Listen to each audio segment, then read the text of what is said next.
الحمد لله وحده والصلاة والسلام على من لا نبي بعده أما بعد فقد قال الله تبارك وتعالى في كلامه المجيد والفرقان الحميد فأعوذ بالله من الشيطان الرجيم بسم الله الرحمن الرحيم يا أيها الذين آمنوا ادخلوا في السلم كافة ولا تتبعوا خطوات الشيطان صدق الله العظيم وصدق رسوله النبي الكريم ونحن على ذلك لمن الشاهدين والشاكرين والحمد لله رب العالمين۔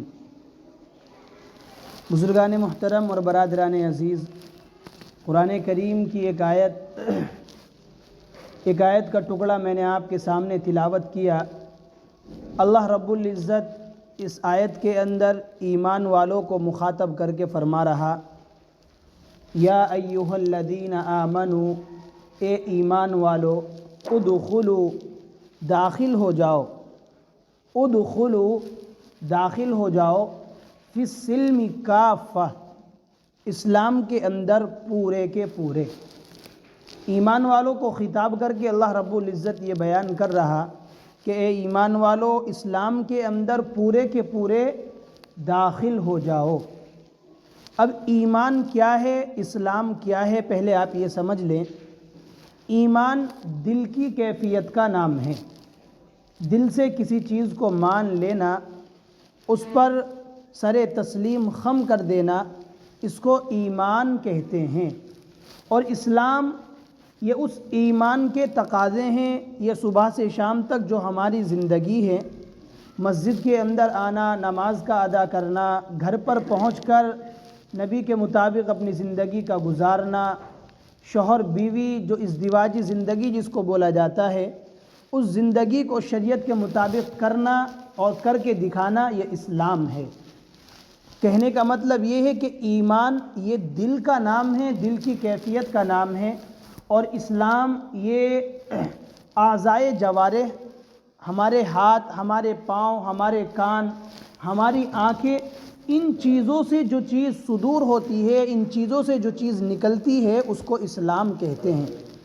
اللہ رب العزت نے انسان کو بنایا، انسان کا ہاتھ بنایا، اس کا کام پکڑنا رکھا۔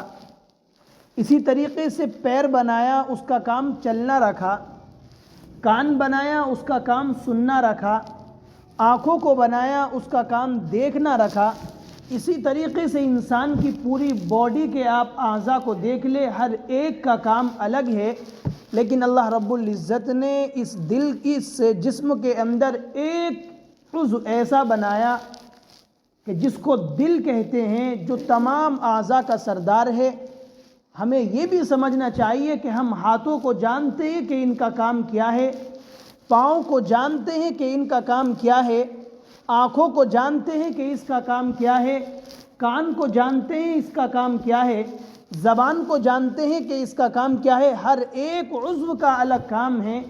آیا یہ دل اللہ رب العزت نے بنایا تو کس لیے بنایا؟ اس کا بھی کوئی نہ کوئی مقصد ہے، اس کا بھی کوئی کام ہے۔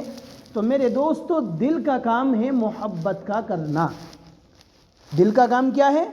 محبت کا کرنا۔ پتھر سے ہو، صنم سے ہو، یا کہ کسی سے ہو، پتھر سے ہو، صنم سے ہو، یا کہ کسی سے ہو، رہتا نہیں ہے دل محبت کیے بغیر۔ یہ دل جو اللہ رب العزت نے مجھے اور آپ کو عطا کیا ہے، اس دل کا کام ہی محبت کا کرنا ہے۔ یہ کسی نہ کسی پر ضرور مرتا ہے، وہ خواہ اپنے حقیقی خالق پر مر جائے یا اس کی مخلوق پر مر جائے، لیکن یہ دل جب اللہ نے بنایا ہے تو دل بر بھی ضرور ہوتا ہے۔ یعنی جس پر یہ دل مرتا ہے، اس دل کے اندر کوئی نہ کوئی بسا ہوا بھی ضرور ہوتا ہے۔ تو بہتر یہ ہے کہ ہم مخلوق پر اس دل کو نہ مار کر بلکہ خالق کو اس دل کے اندر بسائیں۔ ہم اس دل کو اس پر مارے جس نے اس دل کو بنایا ہے، اور اس کی محبت کو دل کے اندر پیدا کرے۔ آپ دیکھتے ہیں صبح سے شام تک نوجوانوں کو دیکھے، کوئی کسی پر مر رہا، کوئی کسی پر مر رہا۔ تو میرے دوستو ان لیلا پر مرنے سے بہتر یہ ہے کہ اس پر مرا جائے جس نے ان لیلاؤں کو حسن دیا ہے۔ ان لیلا کو بنانے والی بھی ایک شخصیت اور ایک ہستی ہے، اس ہستی پر مرا جائے نہ کہ ان پر مرا جائے۔ تو اس دل کے اندر اپنے رب کو بسایا جائے، اس دل کو اپنے رب کے اوپر مارا جائے اور اپنے رب کی یاد اس دل کے اندر بسائی جائے۔ صبح سے لے کر شام تک ہم اپنی اگر زندگی دیکھیں تو جو نماز کے پابند لوگ ہیں وہ نماز بھی پڑھتے ہیں، کوئی تسبیح کا عادی ہے وہ تسبیح بھی پڑھتا ہے، اس سے ہٹ کر کوئی الگ سے ذکر کرنے کا عادی ہے تو وہ ذکر بھی کرتا ہے۔ لیکن میرے دوستو اس چیز کو ہم دیکھیں کہ کیا ان تمام صبح سے شام تک کے جو ہمارے کام ہیں، ترتیب ہے، ایک روٹین ہے کام کو کرنے کی، ان سے ہٹ کر کیا ہمارا دل کبھی یہ بھی چاہتا ہے کہ ہم اپنے رب کی محبت میں آ کے کوئی کام کریں؟ اذان ہوئی، نماز پڑھنے کے لیے آئے، کسی کا اگر معمول ہے جمعے کے دن سورہ کہف پڑھنا، وہ جمعے کے دن سورہ کہف پڑھتا ہے، کسی کا معمول ہے عصر کے بعد جمعے کے دن درود شریف کا پڑھنا، وہ درود شریف پڑھ رہا ہے، کسی کا معمول ہے فجر کی نماز کے بعد سورہ یاسین کا پڑھنا، وہ سورہ یاسین پڑھ رہا، کسی کا کام ہے کہ وہ سونے کے ٹائم پر بستر پہ جا کر سورہ ملک پڑھ رہا، وہ سورہ ملک کا عادی ہے، کوئی الف لام میم سجدہ پڑھ رہا ہے، صبح رات میں لیٹ رہا تو دعا پڑھ کر لیٹ رہا، صبح میں اٹھ رہا تو دعا پڑھ کر کے اٹھ رہا۔ یہ تمام ہماری زندگی کا ایک نظام ہے، ایک ہماری روٹین ہے۔ ان تمام کاموں سے ہٹ کر کیا ہمارے دل میں یہ چیز بھی پیدا ہوتی ہے کہ آج اس کے نام کا ذکر کیا جائے جس نے ہمیں پیدا کیا ہے، جو ہمیں کھلا رہا، جو ہمیں پلا رہا، جو ہمیں زندگی دے رہا ہے، جو حیات اور موت کا مالک ہے؟ آج دل میں آیا کہ اس کا بھی ذکر کیا جائے، آج اس کے نام کی بھی تسبیح پڑھی جائے۔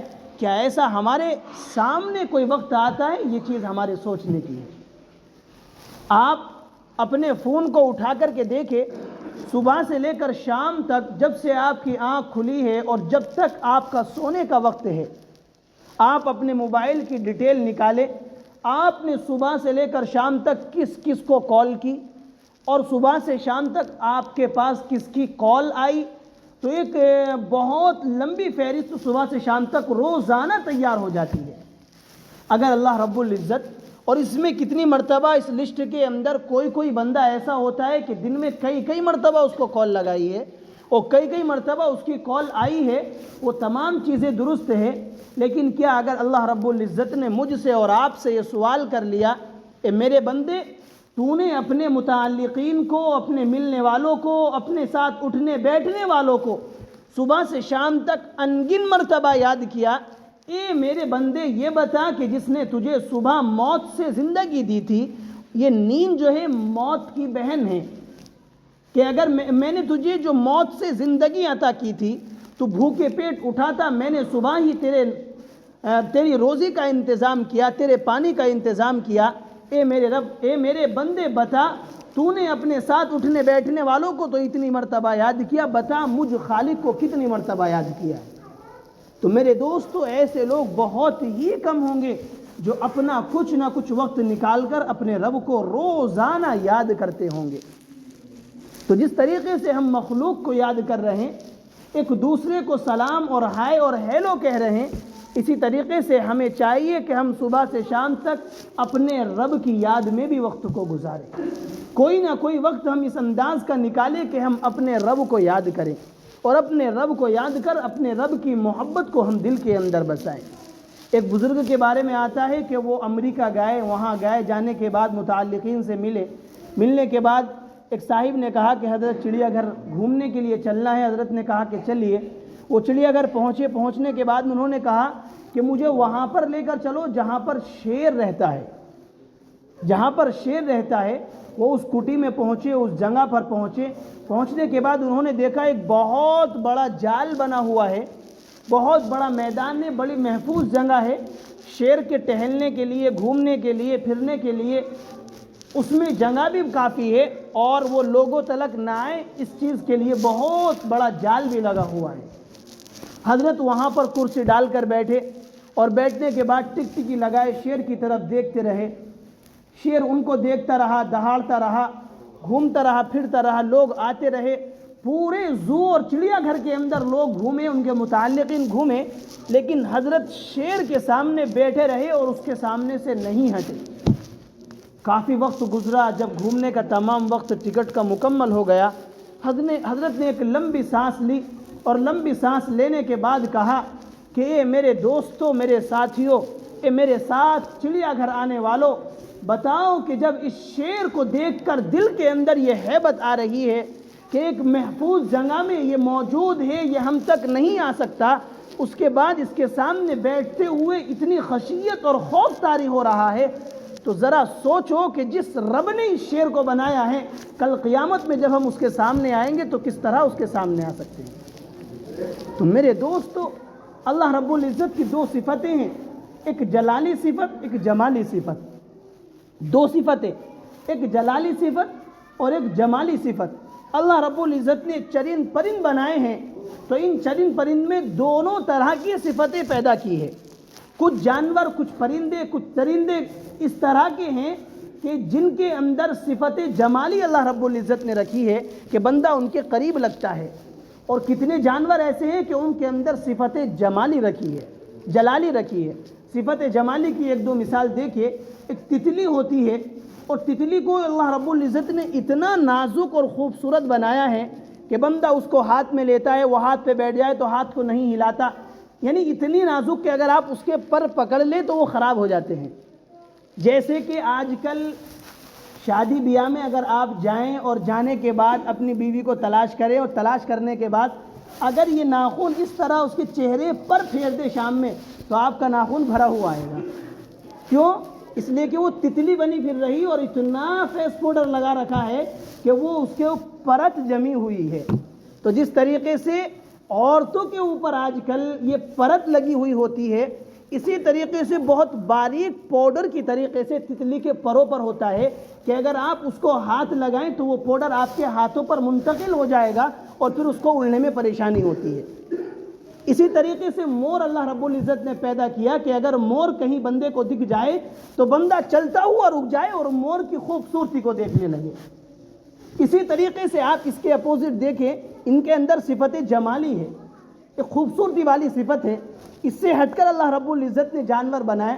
ابھی سب نمازی بیٹھے ہوئے میری طرف دیکھ رہے ہیں، اللہ نہ کرے، اللہ نہ کرے، ایک تصورات کی بات کہہ رہا ہوں کہ مسجد کے اندر ایک سانپ آئے تو آپ سب مجھے چھوڑ دیں گے اور سانپ کو دیکھنا شروع ہو جائیں گے، اور اپنی جگہ بھول جائیں گے کون کہاں بیٹھا تھا، اور ادھر ادھر بھاگنا شروع ہو جائیں گے۔